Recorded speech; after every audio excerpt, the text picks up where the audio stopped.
Welcome to Family Gamer TV. Now, as you're probably aware, there's a new Candy Crush game and it's out today, Candy Crush Jelly Saga. Now, we've had exclusive access to developers of the game, King, and we're going to be hearing from them about how to play, their top tips, what's new in this game, and also, you know, the different characters that we've got coming in. We've got these new jellies to make sense of. But first of all, we're going to go to Anna and Andreas to hear about what's new. One of the great things with Jelly is the boss modes. You get to compete against two main bosses. One of them is the Jelly Queen, and that's when you play the Jelly boss mode. And in the Puffler boss mode, you play against Cupcake Carl. You actually get upset with the Jelly Queen, and sometimes I scream a little.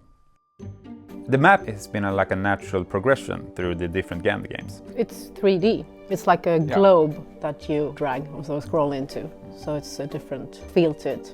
We wanted to come up with a new candy, and we tried a few different shapes and forms until we kind of landed in this hoop candy that we're really pleased with, and we think it looks great. We have a really cool booster called the Color Bomb Hammer. When you hit it on a candy, all the candies will disappear of that color. When we created the Pufflers, the original concept was to build like a totem pole, and we tried to move into something else, and we had the idea of having this caterpillar, or a marshmallow caterpillar, that we call Pufflers. The best reward is when people around me, family and friends, like the game and actually play it. They just don't play it because I made it, but because they like it. So plenty of new stuff to get our teeth into, but what we want to know is how to progress quickly. So we've got David and Jan, two level designers on Candy Crush Jelly Saga, to give us that inside track. Tip number 1, taking on the boss. Creating special candies like Striped and Wrap will stun the boss, which means that they will miss their next turn, which will give you a great advantage. When you manage to create 3 special candies in a row, the following move will be a special strike that will give you a huge advantage against the boss. Sweet. Top tip number 2, using special candy. It's good to plan ahead so you don't leave a chance for the boss to use your special candy. Top tip number 3 is trapping the Pufflers. Be sure to remove frosting from difficult areas if you have the chance to do it, because if you don't, then the Puffler might end up there. Top tip number 4, the fish. The fish always target a random frosting. The less frosting on the board, the more chance for the fish to hit the Puffler. Top tip number 5 is the boosters. New to Candy Crush Jelly is the Color Bomb Hammer. If you use the Color Bomb Hammer on a special candy, it will transfer candy of the same color into that special candy. Final tip, don't give up. We've finished all the levels without using any boosters. So if we can do it, you can do it.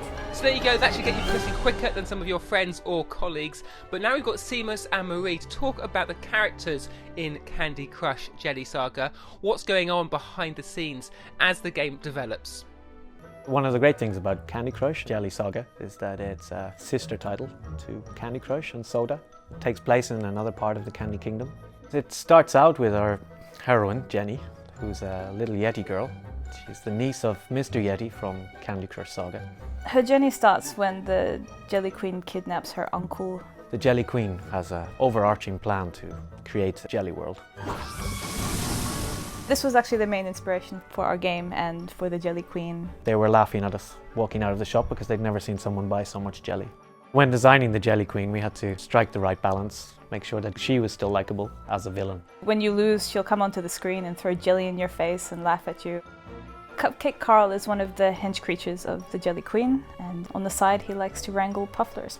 Pufflers live in the mountaintops with Jenny, but they've got a bit of a wild nature, so they keep running off. I went through tons of sketches of what the hero could look like, and we decided that we wanted it to be a Yeti of some kind. We ended up picking like a head from one concept, the body from another, the hair from another, and then we just sort of all put it together in a jigsaw. The big difference with Candy Crush Jelly Saga is that it adds a competitive element where you play against the Jelly Queen and Cupcake Carl, and you really want to win against them. So you've got to put a foot down really and say, you know, enough is enough. You cannot cover the world in jelly. So there you go, that's our inside track with Candy Crush Jelly Saga. It's out today, so go and check it out. Let us know how you get on. Are there other Candy Crush games that you are enjoying? How are you getting on with Soda or back on that original? We also have a lot of fun with Best Fiends, which is another sort of match-free game. So Keep it locked to the channel, we'll be bringing you more about this, and just as soon as this video has gone live, we'll be in the comments answering and probably asking some questions of our own.